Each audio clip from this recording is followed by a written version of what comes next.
Кім лайк басады, Құдай тағала лайк басқан саусағына құт береке берсін. Енді лайк баспағандарды ештеңе айтпай ақ қоямын, өздерің біліңдер. Ендеше, қазір еліміз үшін ең қауіпті нәрсе Тоқаев еліміздің тәуелсіздігін Путинге қалай тапсырып жатқаны. Сіз Тоқаевтың Путинмен 27-28 қарашада қалай кездескенін көрдіңіз. Ол Қазақстанға ұшып келгенде, мәртебелі Владимир Путин әуежайлардың барлық жерінде ілулі тұрған.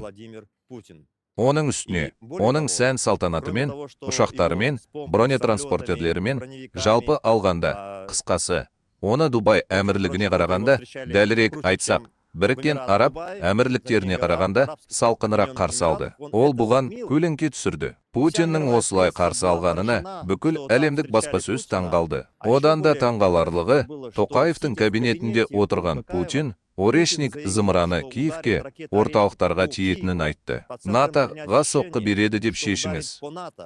Мұның бәрі Астанада болды. Осылайша Тоқаевтың Путиннің вассалы, құлы, Путиннің нәжісі екені көрсетілді.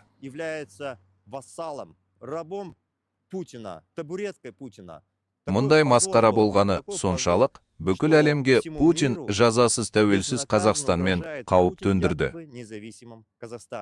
6 қазанда не болғанын есіңе түсіресің. Күтпеген жерден қыркүйек айында Тоқаев бізге атом электр станциясы керек деп мәлімдеп референдум өткізіп жатыр. Референдум деп аталатын және халықтың 70%-дан астамы атом электр станциясын салуға дауыс берді. Дегенмен, бұл референдумға халықтың 3%-ы да қатысқан жоқ. Мұғалімдер әдеттегідей өздерін тастап кетті. Яғни, қазір ондай адам жасамағанның бәрі біздің халқымыздың пассивті екенін пайдаланып, елімізді соғыссыз, қарсылықсыз, ештеңесіз Путиннің қол астына беруге бағытталған. Иә, біздің халқымыз Тоқаевты жек көреді, оны суарады, әртүрлі есімдермен атайды. Мұның бәрі әділ, бірақ ешқандай әрекет жоқ. Адамдар бірікпейді, қарсылық көрсетпейді. Сондықтан келесі жылы біздің елге үлкен қауіп төнеді. Мен айтқанымдай, келесі жылы Путин мен Тоқаев референдум өткізіп, Қазақстанның өз заманындағыдай одақтас мемлекетке айналғанын жариялауға ниетті. Мұның бәрі келесі жылы өтеді деп күтілуде. Сондықтан, қымбатты достар, мен өте қарапайым, біліктілікке ие бола аламын. Тоқаев біздің халқымыздың жауы, және ол қазір жасап жатқан ең маңызды қылмыс. Ол біздің елімізді Путинге біріктіргісі келеді. Бұл келесі жылы болады, және біз оған қарсы тұрып қана қоймай, бұл режимді құлатуымыз керек. Мен қазір өз өтініштерімде 2025 жыл осы режим үшін соңғы жыл болу керек деп үнемі айтамын. Соңғысы, біз бұл режимді бұзуымыз керек. Қымбатты достар, егер олай етпесек, біздің еліміз барлық көрші елдер тәуелсіздігін жоғалтады. Қырғызстан, Өзбекстан да жойылып, Путин Ресей империясының шекарасын қалпына келтіреді. Ол қандай да бір одақтас мемлекеттер, қандай да бір одақтас парламент және т.д. бейнеленген кезде Кеңес одағы деп аталатын одақ құрмайды. Жоқ. Біздің еліміз сайып келгенде қазіргі кездегі заңды тәуелсіздігімізден айырылады. Бұл біздің еліміздің тарихындағы ең қауіпті кезең. Тәуелсіздік деп аталатын кезеңде біз Кеңес одағынан шығу бақытына ие болдық. Міне, тағы не бар? Сіз жаңа жыл қарсаңында Путиннің барлық вассалдарын Санкт-Петербургке қайта жинағанын көрдіңіз. Ал Тоқаев Қазақстанның Ресеймен бірігуіне қол жеткізу үшін соңғы қадамдарды жасап жатыр. Қазір халықаралық жағдай шын мәнінде біздің пайдамызға. Сіз Сириядағы оқиғаларды көрдіңіз. Башир Асад қашып кетті. Әскери база болды. Ресейлік жауынгерлер көтерілісшілерді бомбалады. Бірақ көтерілісшілер режимді 13 күнде тоқтатты. Достар, сіз түсінуіңіз керек.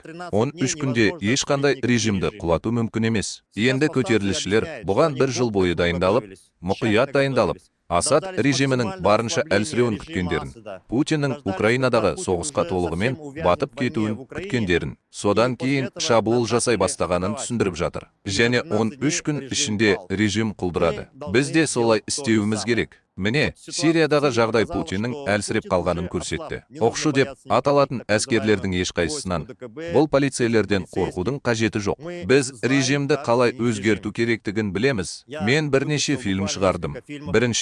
Бірінші фильмде бізге 60 миллион еуро қажет екенін түсіндіріп, қандай мақсаттарға жету керектігін егжей-тегжейлі түсіндірдім. Біз кәсіби революционерлер командасын құрып жатырмыз.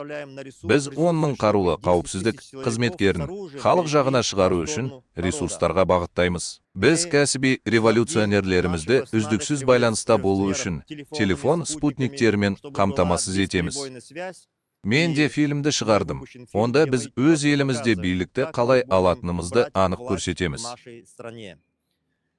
Ендеше, достар, келесі жылы 2025 жылды осы режим үшін соңғы жыл етейік. Ол үшін не істеуіміз керек? Бетмендерді күтпеңіз. Біздің әрқайсымыз өз үлесімізді қоса аламыз. Кім тікелей қатысуға дайын болса, құпия чектер жасайды. Кім инвестиция салудан қорқады? Қазіргі уақытта 100 коэффициенті күшінде. Сіз 100 000 теңге, 10 000 теңге салып, 100 есе көп ақша аласыз. Қазіргі уақытта мұндай коэффициент. Және сенбейтіндердің бәрі пирамиданың қандай да бір түріне сенеді. Естеріңізге сала кетейін. Сіздердің араларыңызда белгілі бір компаниялардың уәдесі бойынша ақша беріп, сіз оны жоғалтып алғандар аз емес. Бұл жерде жағдай мүлдем басқаша. Қазір елдің ұлттық резервінде 105 миллиард доллар бар. Сіз 10 000 теңге көлемінде инвестиция салып жатырсыз. Егер 3 айдың ішінде миллионы адам 10 000 теңгеден инвестиция салса, біз бірден қажетті 30 миллиард теңгені немесе 60 миллион еуроны жинаймыз. Ойлап көріңізші, ұлттық резервте 105 миллиард доллар бар. Яғни 60 миллион еуро. Біз әртүрлі коэффициенттерді төлейміз және 2 миллиард еуроның қайтарымы белгілі болды. Біздің елде ақша өте көп. Осы жылдың 11 айында Тоқаевтың билігі, бұл режим сізден 434 миллион еуро, 217 миллиард теңге айыппұл жинағанын тағы бір рет еске салғым келеді. Және бұл сома тек өсе береді. Көптеген адамдар маған желтоқсан айында көлікті дұрыс қоймағаны немесе басқа нәрсе үшін қосымша айыппұл алатынын жазады. Ойлап көріңізші, 11 айда 217 миллиард теңге. Ал біз бар болғаны 30 миллиард. Бар болғаны 30 миллиард жинаймыз. Көрдіңіз бе? Бұған қанша шыдауға, азап шегуге, нылдауға, жылауға және болады. Біз мұның бәрін тоқтата аламыз, және мұны келесі жылы жасауымыз керек. Өйткені қазір бәрі біздің бағытта жүріп жатыр. Келесі жылы Украина алғашқы 6 айда қиын жағдайға тап болады. Бірақ содан кейін бетбұрыс басталады. Путин соққыға жығылады.